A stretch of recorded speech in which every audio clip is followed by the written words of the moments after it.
Bonjour, aujourd'hui on se retrouve ensemble pour faire un semis. C'est le printemps et ma plante a beaucoup proliféré, donc ça va être important de la mettre dans un nouveau pot pour la faire grandir. Cette plante, c'est Chlorophytum, et on va en parler juste à l'instant. Donc on va commencer par le terreau.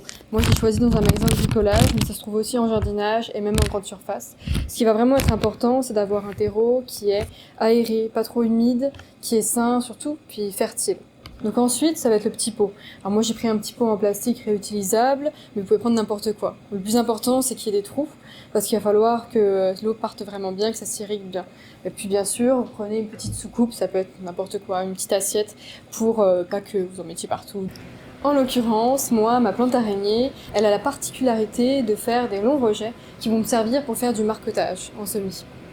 Le chlorophytum, ou encore chlorophytum chevelu, est une plante verte très répandue dans nos salons grâce à sa robustesse.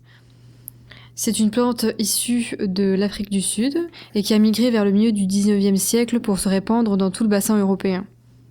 Mais ça, c'est la partie la plus plate. Le plus intéressant, c'est les caractéristiques.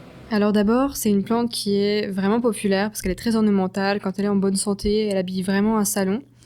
Elle pourrait aussi avoir des vertus dépolluantes sous certaines conditions grâce à son métabolisme.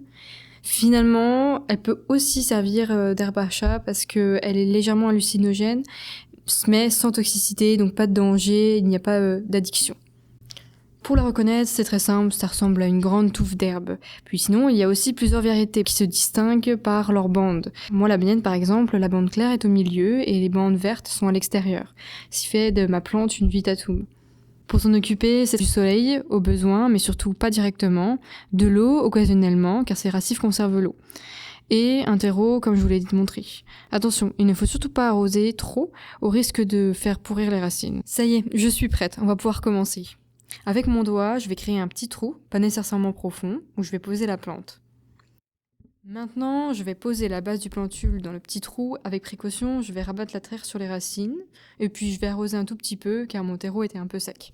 Plus tard, quand la plante aura pris racine, je vais couper le stolon au niveau d'un nœud, juste là, pour laisser du jeu.